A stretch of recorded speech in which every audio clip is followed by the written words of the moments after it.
Welcome to Social Work Services Committee meeting of Tuesday, 28th April 2015.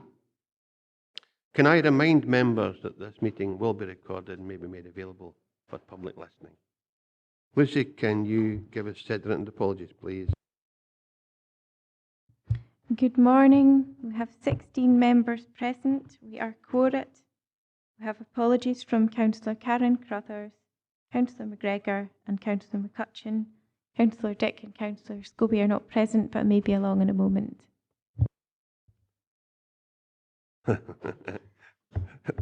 Thank you, Lucy.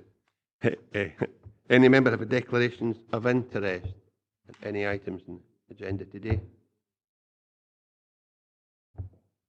No?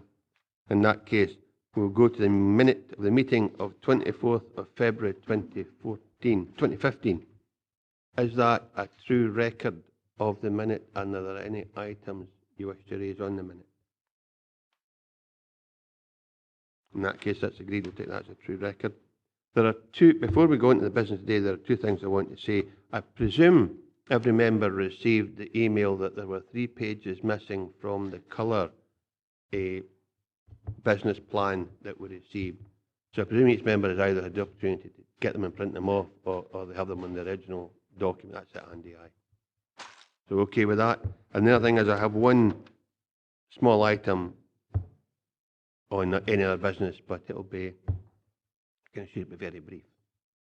In that case, we'll go now to the Social Work Services Business Plan for 2015-18. This report is by Chief Social Work Officer, Head of Children, Families and Criminal Justice Services. It is a 3-year plan, and Lillian, is there anything to add to the business plan? Anything you want to say in advance? I'd just like to say to members that clearly we had the seminar and took some points from that. Also, that whilst we've set a 3-year business plan, we will be influenced by some of the national changes of agenda for social work services and some of the developments in terms of the shadow year of integration, the redesign of criminal justice, the new Children's Act, and we will need to be mindful of this business plan being reviewed on a regular basis. Thanks for that, Lillian. Ian Dick. Thanks, Chair. Can I just refer to page 9 or 21 of 80 and sections on rurality and the difficulties experienced by the service in recruiting social work staff. Rather than just relate it to the West, if we could relate the questions to page 52 of 80, which is the departmental staffing.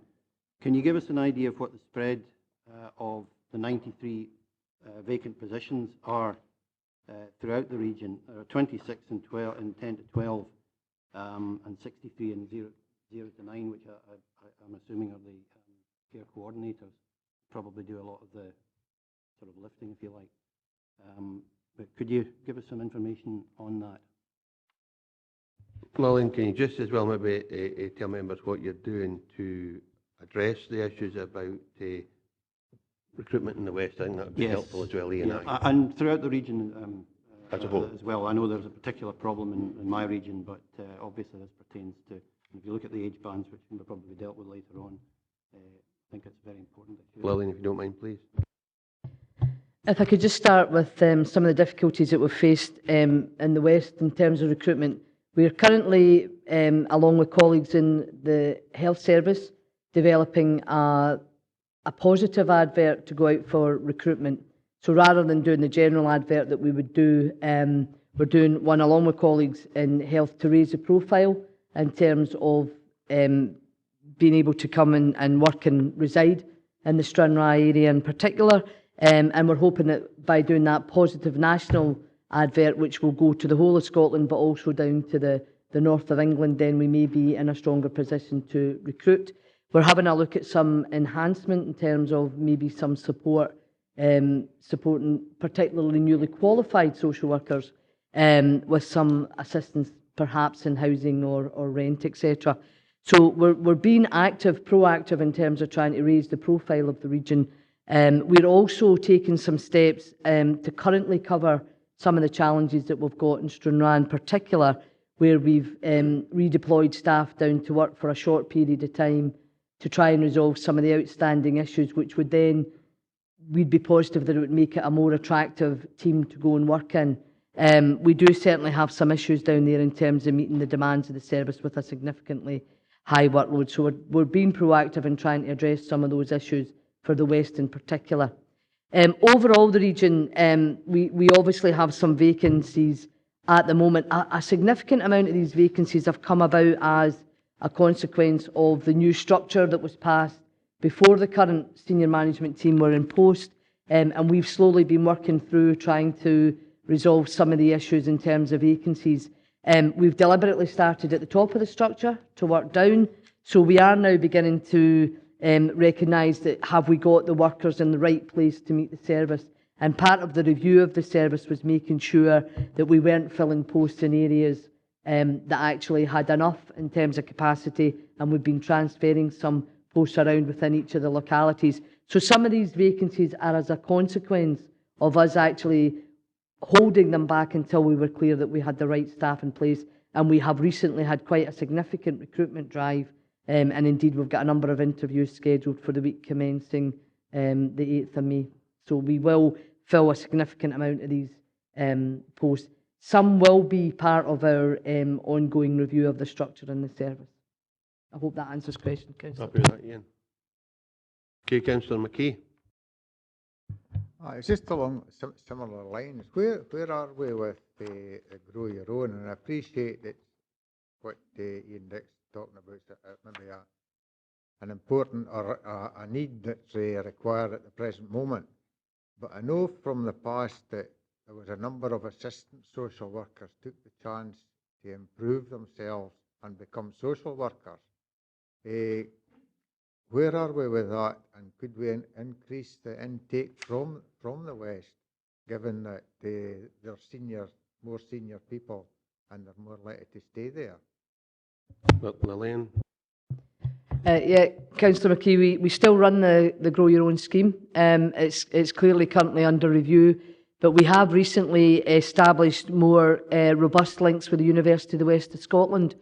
And you know, we've started to look at different ways of encouraging social workers that come to work with us on placement as part of their ongoing training to see if we can then encourage them to come and work in the service.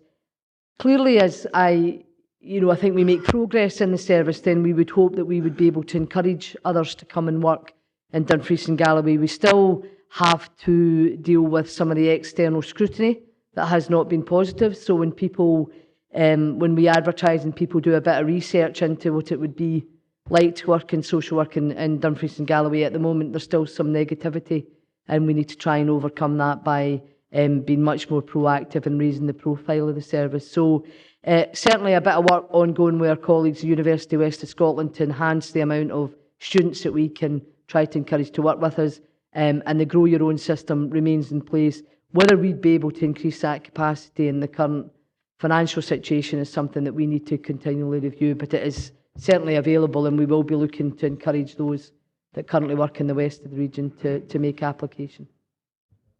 Thanks, Councillor McKee. Councillor Hislop. Thank you, Chair.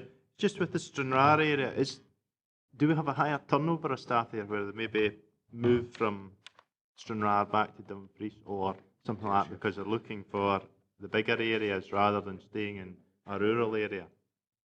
Lillian. Yeah, we absolutely have a retention difficulty in the Stranraer area.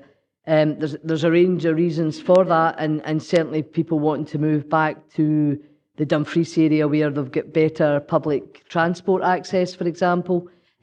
So it's about us trying to make it as attractive as possible, and also give opportunities for workers to go to work in Stranraer and know that we will allow them then to relocate back after a fixed period of time. And that's certainly what we've done with a couple of managers who were initially reluctant to go down and work in that area, but when they had the assurance that they would only be there for a set period of time, have gone down and embraced the challenge. But it is absolutely a difficulty that we need to continue to address. Thanks, Ivor. Councillor Thompson. Thank you, Chair. I suppose it's kind of related to the same sort of points that have been raised, but I suppose it's really to do with succession planning and whoever that's actually delivered, whether it's Grow Your Own or incentivise sort of recruitment and retention. But looking at page 42 or page 54 of 80, depending on which one, you've got the age group by banding, and obviously there's a massive sort of peak there in the 50 to 59. And just touching on what Councillor Dick was saying about who's going to be doing the heavy lifting, what are we doing to ensure that we're going to have enough people, given the sort of paucity of numbers at the lower age range, to make sure that we're going to be able to have the capacity to deal with what we need to do? I think that'll be a challenge, Stephen. Lillian? I think, Councillor Thompson, nationally there's an issue with social workers generally reaching the end of their careers across Scotland.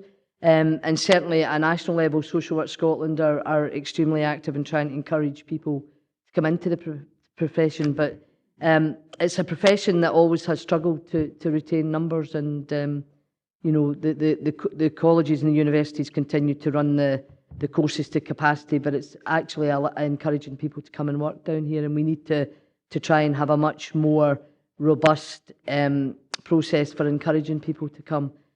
I certainly couldn't say to you that that's not going to be an ongoing difficulty, because it's a national ongoing difficulty, that not as many people go into social work now as they did in the past, and there's a whole range of reasons for that.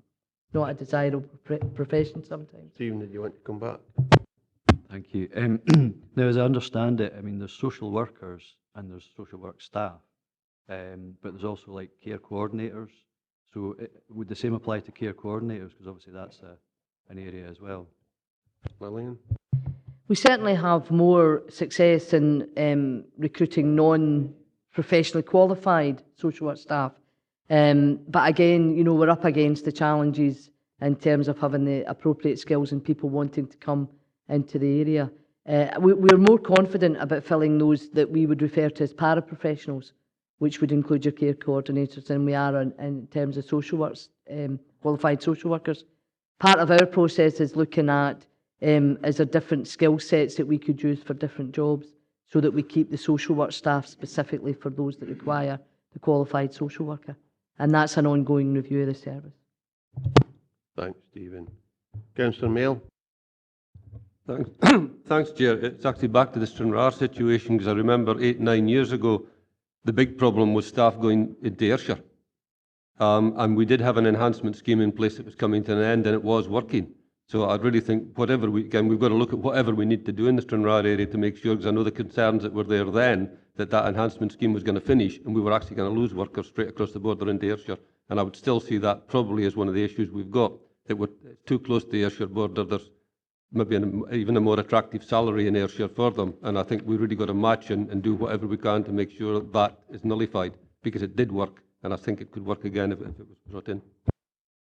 Thanks, Dennis. I think you're absolutely right. We need to do what we can to retain staff, and I'm sure Lillian will take that on board, and if need be, that's part of the opportunities we'll explore. Chair, we were offering, I think, the removal costs and everything to get people down into that area, and it did work for a period of time. Yeah, I remember we did that with education at one stage. It was a welcome to the Dumfries and Galloway pack, etc. So I'm sure Lillian will keep that in mind, and that'll be part of the considerations when we're engaging in recruiting. Hey, Councillor Ferguson. Thanks, Chair. I think it would be helpful, because I'm referring to Appendix 3 here, that's page 40 or page 52, whichever way you want to look at it. We've got 63 people at bands 1 to 9, which is a huge spread. And again, 26 at 10 to 12. It would be really useful for this committee if we were to be shown exactly what pay grades, what type of staff are included in those, because I could probably, by my own knowledge, could hazard a guess where the actual social workers are in terms of the pay scale, but it'd be much clearer for us. We would understand it better as elected members to see the spread of the different skills that are in the social work department and loosely called social work staff. How many of that 93 in actual fact were qualified social worker posts? I was going to say, provided we don't start to identify members of staff and tie them into salary and where they're working, it might be useful with Lillian. If I could just clarify, Councillor Ferguson, a qualified social worker would start at a band 10. So everything below the band 10 would be the unqualified paraprofessional grade. But anything from a 10 to 12 is a qualified social worker. Andy, did you want to come back? Absolutely, and it wouldn't identify anyone because these are nationally recognised pay scales. The pay scales are there for bands of people, so there's no danger of identifying anyone that could be identified already by a Google search on the internet. So that's actually really helpful, Lillian, because effectively what we mean is we're 26 social workers down, right, and we're 66, 67 other members of staff down, is what you're saying. If I could just be clear, we're probably 30 social work qualified staff because you need to be a qualified social worker in terms of 13, 15 as well. Some of the band 01s to 9 have already been filled since, that's what I was saying, we've done a recent recruitment, so some of those will be filled. So I take it next performance monitoring report that comes will have the uprated figures, Yes. Lillian, and if Andy's request can be included in that, that doesn't cause particular challenges for staff, that would be helpful. Absolutely, because it's a huge band, 1 to 9. I appreciate that the very low levels of the bands aren't used by this council, but they could be, right? As long as it's managed by Andy, that'll be absolutely fine, it'll be done. Councillor Maitland? Thanks very much. I thought this was an interesting introduction and overview of the business plan. I thought that was very helpful. It's a detail, but in your table 2 on page 3, just the ticks don't correspond to the paragraph with respect to significant contributions. We've got ourselves in a supporting role for a couple of those activities, which actually the narrative suggests should be in the middle box. But I also wanted to ask about carbon contribution. I thought that we would have targets through the business plans for carbon contribution, and that's not specifically here, unless I've missed it, but I couldn't see anything as I read through. And I thought we were actually, each individual service was to have a specific target in the business plan. Lillian, 2 questions there from Jane. In terms of the table on page 3, Councillor Maitland, we have identified where we lead, and whilst that may not be clear in the narrative, then we would make the significant contribution as well as being the lead department. So if that's not clear, then I'm happy to clarify that. But we have a significant contribution to make to all of these areas identified within the table, and we have followed the corporate guidance in terms of a responsibility within that.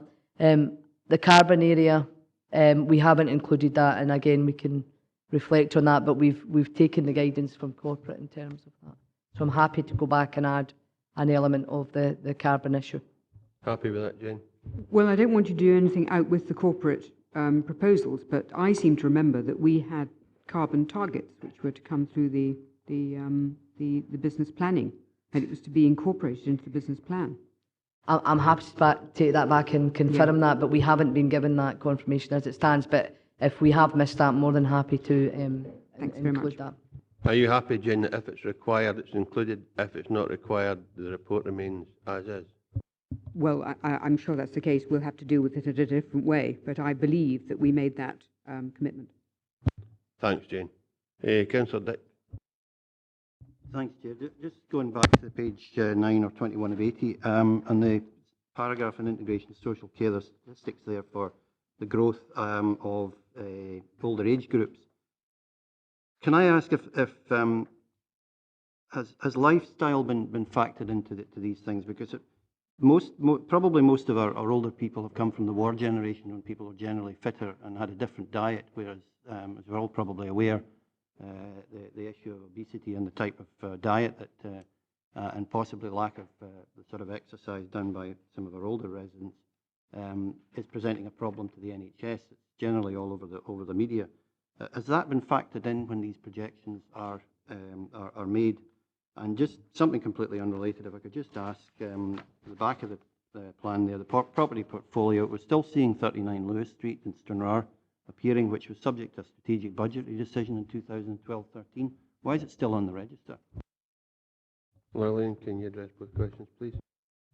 The information with regards to the over 65s taken from the national records, so the research and the information is provided following a whole range of factors. We could provide that report if required in terms of the parameters that they have used to make this estimation. If that would be helpful, Councillor Dick. Yeah. And in terms of the property in Stranraer that should be disposed of, is that what you're saying, Ian? Disposed of in the following the 12-13 strategic budget. Can you find out maybe for either Ian particularly or for members, circulate the members? answer. Well, can you give Yeah. that answer? Fine, Lillian, that'd be great. That's the community justice building at the moment. There has been an issue because of the group work that's delivered from that particular building in terms of working with high-risk sex offenders, but we are currently working with property services to identify a relocation of that team, and we'd be confident that that will happen fairly soon, but there is an issue in terms of the particular service that's delivered. But we're well aware that that property has to go. It's just actually finding alternative accommodation at this moment in time. Happy with that, Ian?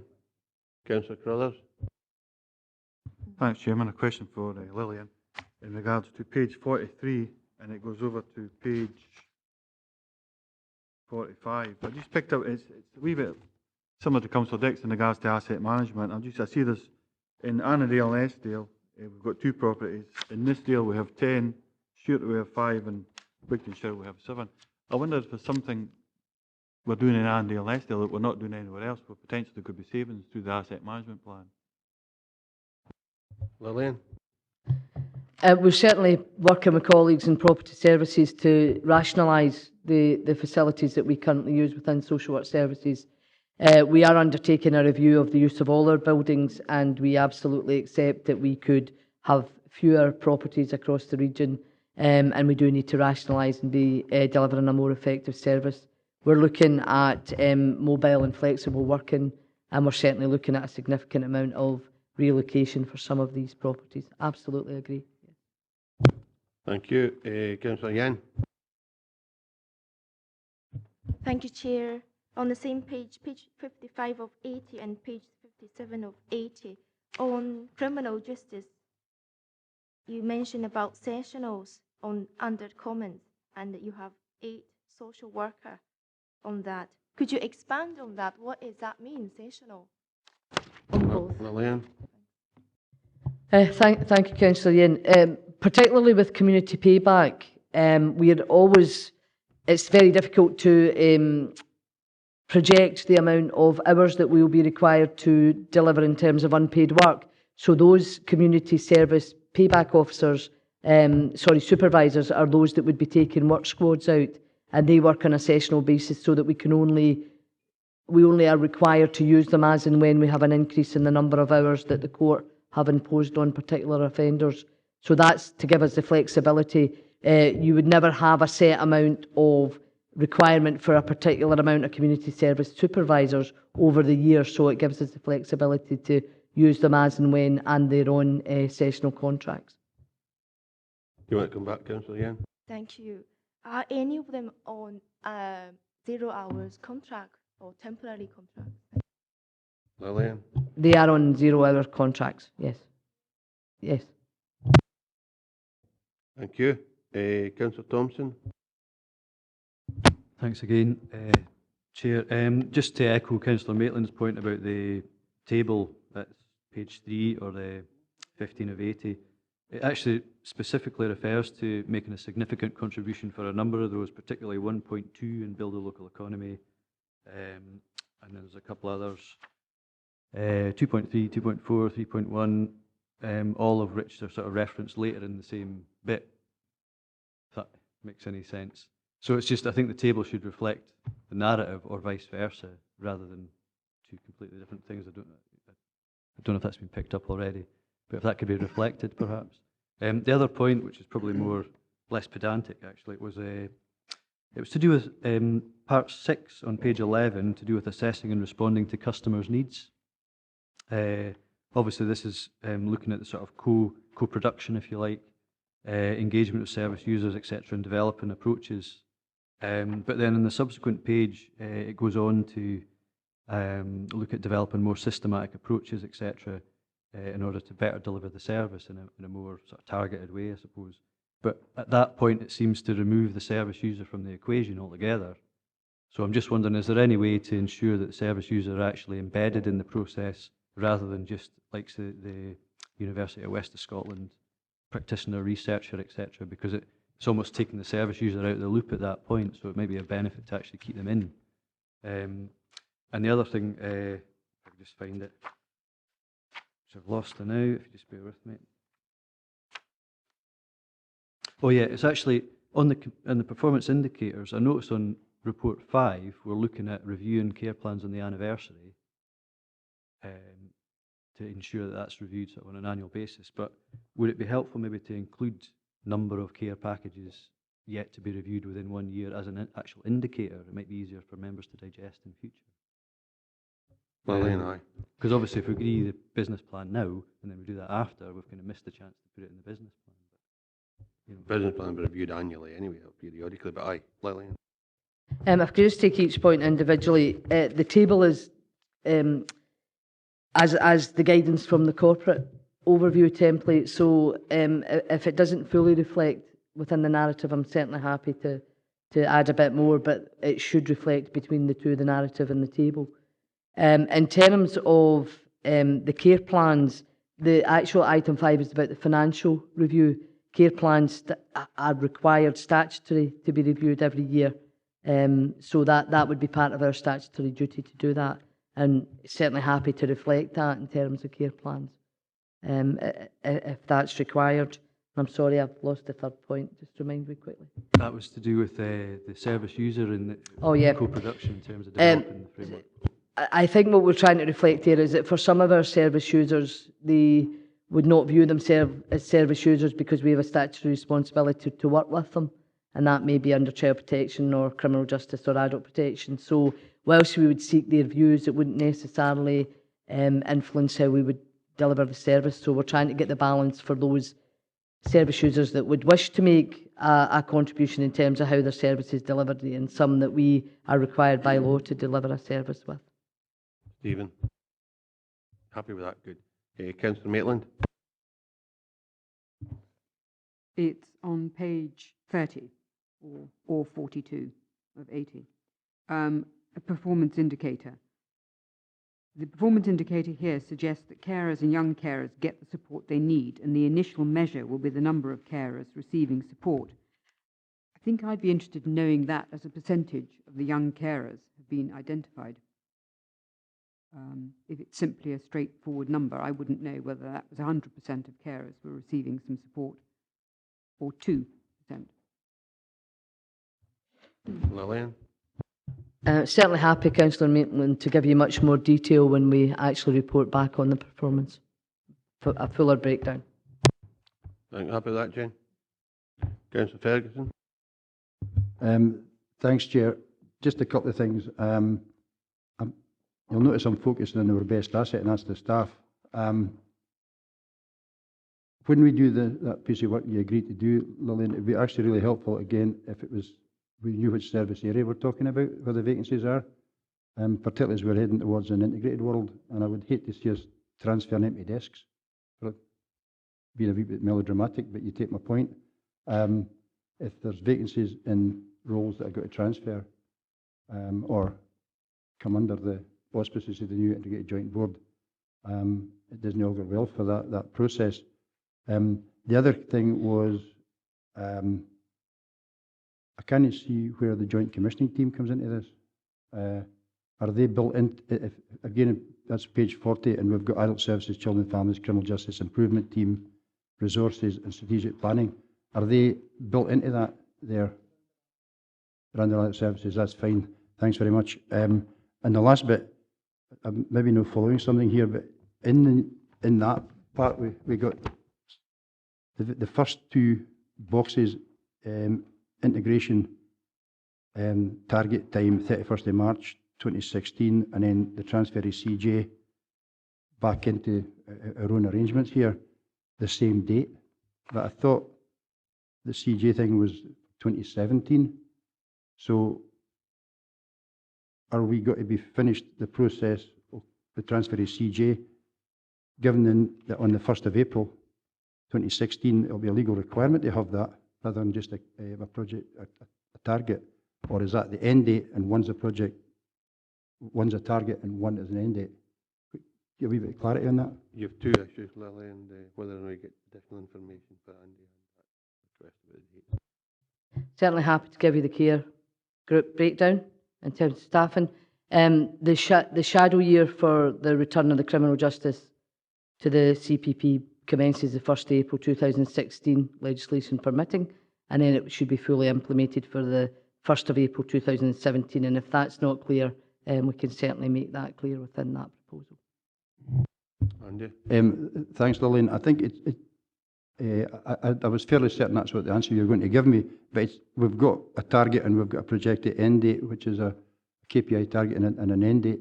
There's that's a bit confusing. Yeah. So I'll be tidied up for you, Andy. Okay, Councillor Nicholl? Yeah, I don't want to open a can of worms here, but I'm going to. Lillian, in an answer to a question from, I think it was Ian Dick or Stephen, announced that they had people on 0 hours contracts. We were given an assurance by a very senior officer of this council that there were no such things as 0 hours contracts, people employed in Dumfries and Galloway Council. Can we have clarification on that? Lillian?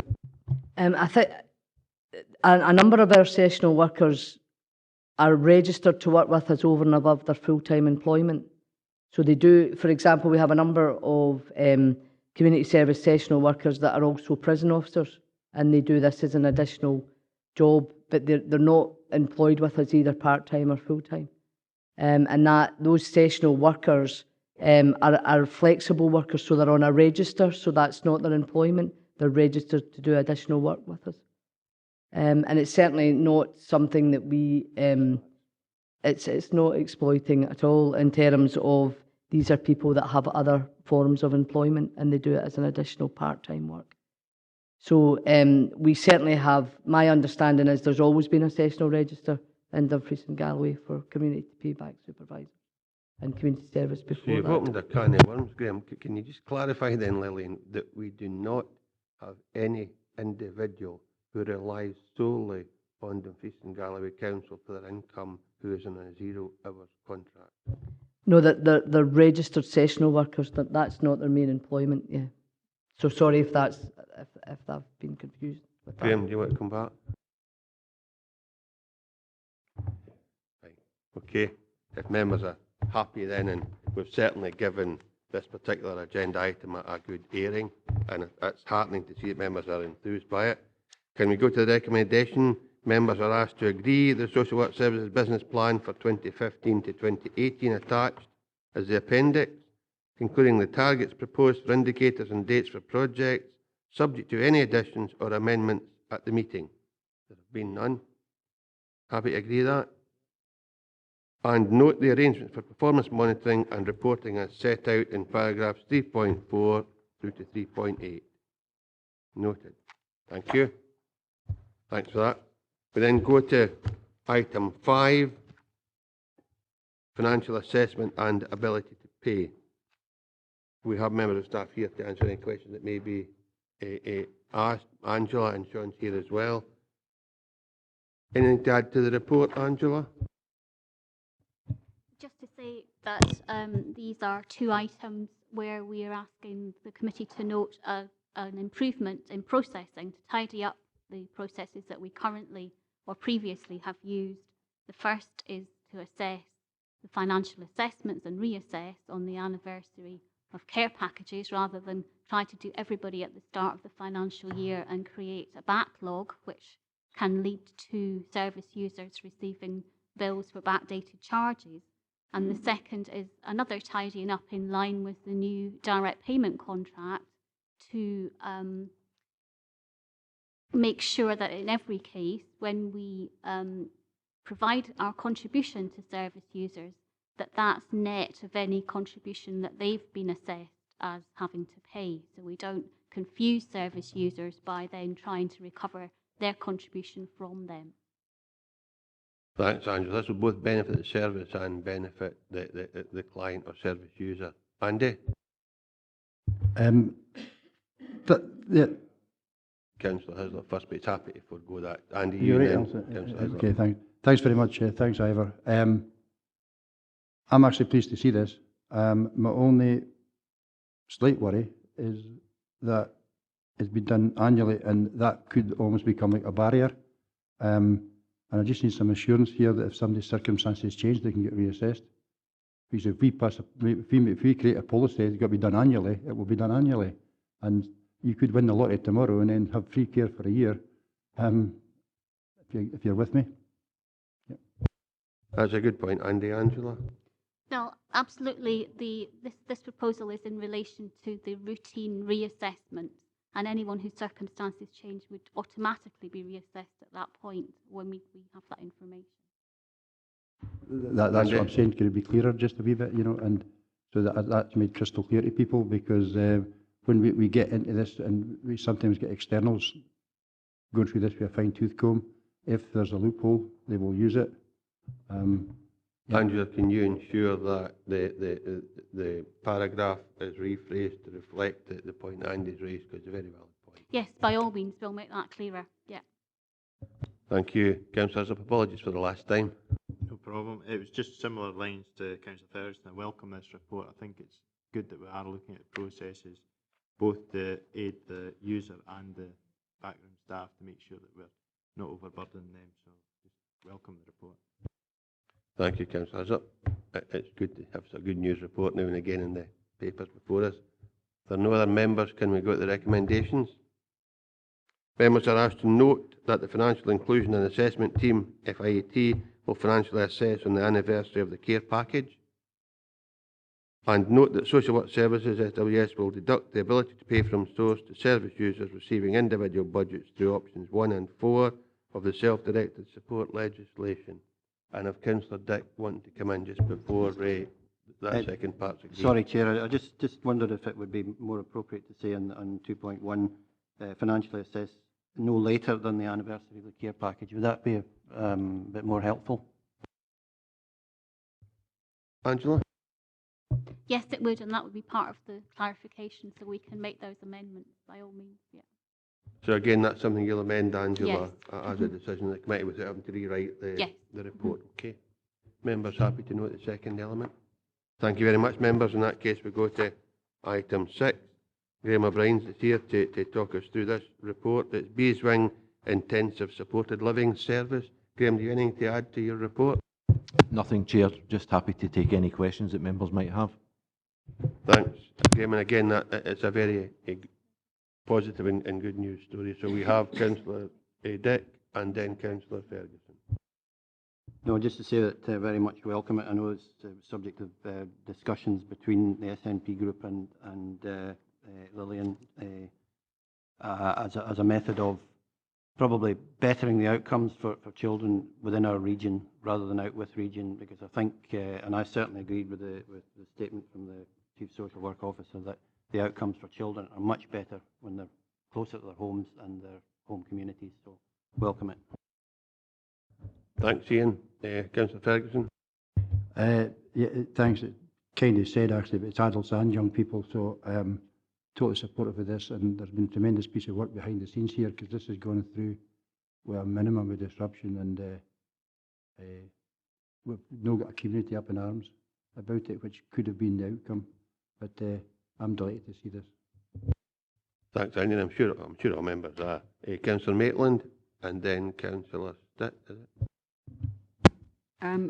Yes, I think, again, this is going to be an excellent provision, I'm sure, but I would like to know about how the packages work and whether or not we would be receiving people from Outwith region ourselves if there were gaps, and what are the implications. I know that you know, we've had problems in the past, and we've found ourselves, and I cannot remember the actual proper phraseology, but we become responsible for people from out with the region. And I would like some help with respect to this facility. And actually, I'd be quite interested in knowing whether or not Dunmuir Park comes under that as well. So I'd be quite helpful, pleased to get some sort of overview of the issue. I think this is a mechanism to bring folk back, Jane, and Dunmuir Park figures in as much as there's a close relationship, but I'm sure Graham will give you detail you're searching for. With both the Beeswing development and the Dunmuir Park development, we have the sole nomination rights. So basically, we decide who goes in based on assessments of need. The stuff that you're talking about people moving in from out with the region is something that's called ordinary residence disputes. These properties will not be affected by that. In terms of the care packages, as Councillor Dempster's indicated, we are intending to bring people back from who belong to Dumfries and Galloway, who we are currently placing out with region. So what we want to be effectively bring people back home, or to stop perhaps some younger adults going out with region. So that's how the care packages will work. We will spot purchase care packages from whoever the approved provider is by the time we finish that procurement process. And that will be based on need and subject to consistent and constant review. Thanks, Jane. Councillor Stitt.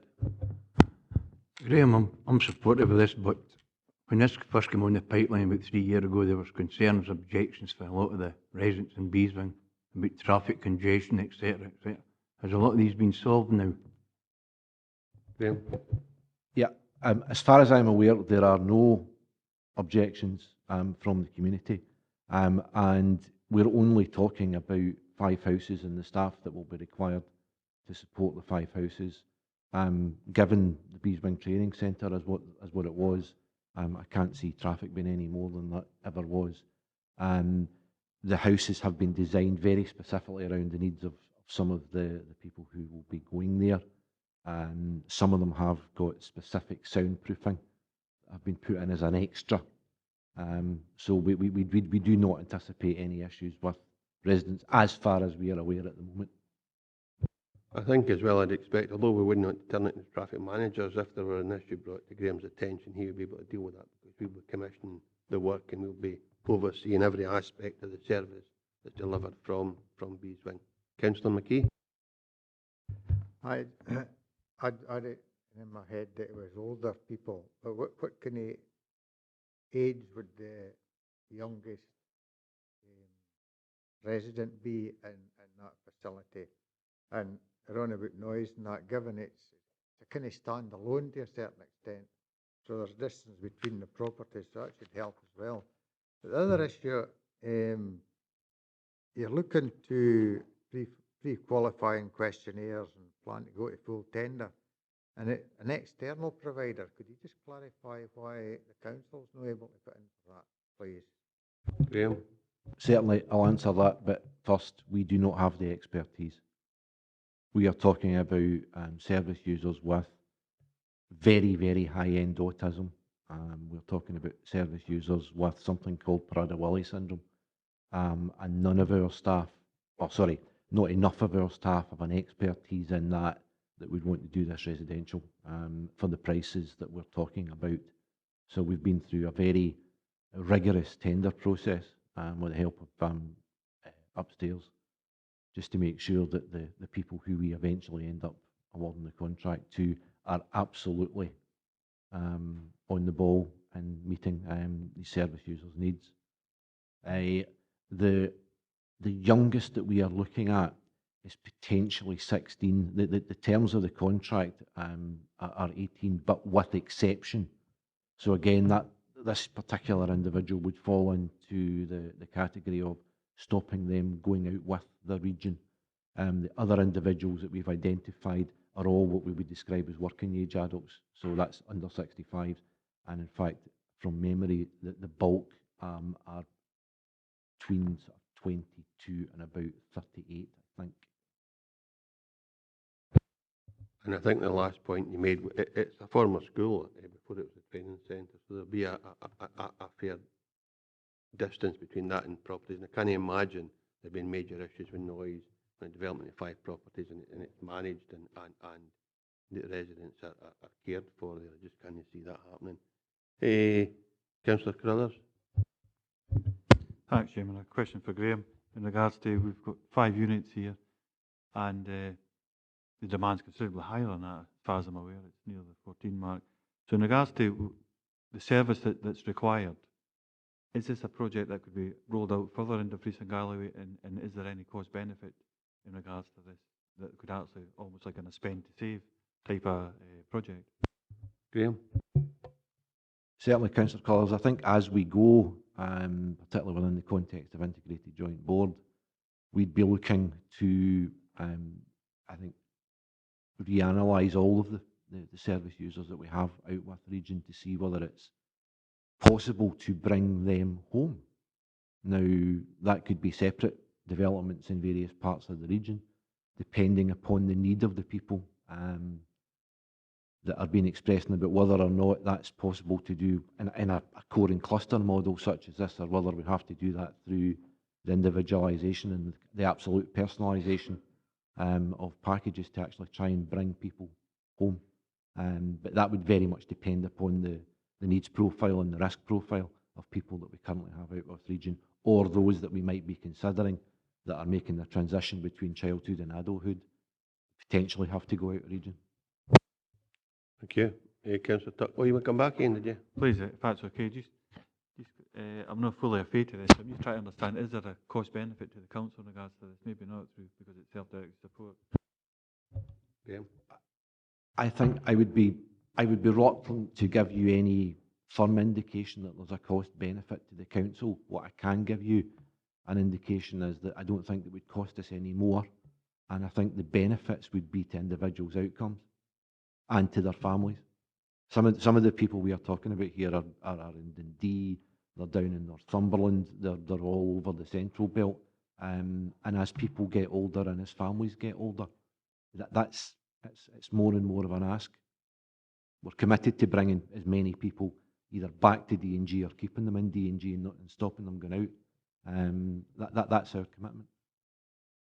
On the back of the question that Ian asked, though, is there no the potential for benefit locally in terms of creating employment indirectly and the service providers, whether it be food or whatever it might be, so that the benefit will be to the council, as you quite rightly asked, but maybe no directly to the council as much as creating opportunities for others within the region? Happy with that, Graham? Roberta? Thank you, Chair. My question's actually been answered by Graham, because I was going to ask about replicating this sort of project throughout the region, because obviously we're a very large region, 100 miles across, that there might be some need in the west for this type of project. But you've said that you wouldn't be able to have this sort of cluster sort of group if it was very small numbers, even smaller than 5. You know, somebody would have obviously an individual care plan to meet their needs. But I'm so supportive of this. It's so innovative that I'm very pleased to see it. Thank you. Thanks, Roberta, and I'm sure we'd all echo that. Did you want to come back? There is actually something, it's not quite the same out at Kirkcowan. We've got 2 or 3 houses there that are based together, but it's not been developed in the same way as this. But there is stuff throughout the region. There are little bits of this. Thanks, but it was a very good point, Roberta, and I'm sure we'd all take great pleasure if these type of units were located near our communities where there was a need and we could service that need. Councillor Ferguson. Thanks, Chair. It's amazing how things come in. Just as you were going through this discussion here, are these permanent residences for the people out at Beeswing, or how are we dealing with some people who go to, like, say, Clinalba and Struan for respite? Do we have respite beds out at this, or are these, once we fill the beds, that's their home, effectively? Is that what the case is, Graham? I think that's the plan, that it would be their home. But Graham, would you like to? Yeah, that's the home. Councillor Thompson. Thank you. It's kind of touching on the back of the what previous councillors have mentioned in terms of this being maybe an example of possibly more to come on a spent to save basis. I noticed in the business plan it's anticipated to see a significant rise in the numbers of young adults with complex disabilities making transition from children to adult services. So given that we're anticipating that, would it not make sense to somehow factor that in terms of how we provide for that in the future within region? I think that will be dealt with by the Integrated Joint Board as well as with Lily and social work services. But certainly we will anticipate and we will work towards that. I'm absolutely sure of that. But Lily, do you want to endorse that? Absolutely accept that that is a challenge that's coming for us, and we're looking at our transitional team, a team for life that would make sure that we've got the right process in place for children to transfer into adulthood and make sure we've got the appropriate services working with the integrated board. Absolutely. Thanks, members. If there are no other members, can we go to recommendations? Already lost them. 2.1, note the development of this new intensive support, learning supported living service at Beeswing in partnership between social work services and Lower Burn Housing Association as detailed in paragraphs 3.4 and 3.5. Note progress to date and future plans with regard to the procurement of an external specialist provider to provide this service on a spot purchase contract basis as detailed in paragraphs 3.6, 3.8 and 3.9. Thank you. Okay.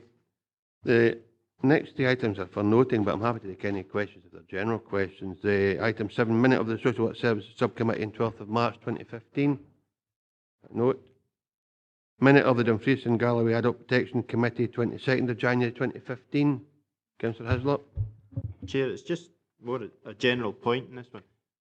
Through this last couple of months, we've had quite a focus on the child protection, and we haven't had much on the adult protection. We had a presentation to the strategic partnership with regard to adult protection and how the difficulty of identifying all the vulnerable adults is.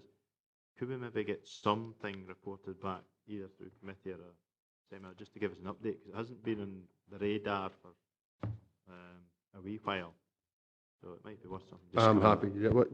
What kind of just form an would you like update that to on take, sort of Councillor work Hislop? that they're doing and if they're having any sort of difficulty. So We prefer a presentation? Yes. At the June meeting, if we can manage that, and if not, at the earliest opportunity. Members happy with that? Can you deal with that, Lucy, as well, in conjunction with Lillian, please? And 9, minute of the Dumfries and Galloway Child Protection Committee, 2nd of February 2015. Happy with that? Item 10, any other business? I have one item of business. We have a member of staff, a social worker member of staff, who has won a very prestigious award. Moira Harris has been announced as the Practice Teacher of the Year, which is a national award, and I think it's great that we have members of staff achieving such a high standard. And Moira was shortlisted as unsuccessful in winning the Practice Teacher of the Year category. Moira's success reflects her knowledge and expertise in supporting and developing student workers, social workers, and their placement experience as part of their degree programme. Practice teachers support and coach social work students who are placed with the Service by Learning Network West, University West of Scotland, the Open University from our in-house programme, and occasionally by Cumbria University. Moira's success builds on the success the service has had in the awards over the last number of years, and I'm sure every one of us would applaud Moira and her success and wish her well in the future in her role as social work member of staff for Dumfries and Galloway Council.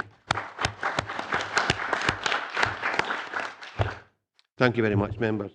Item 11, Local Government Scotland Act 1973.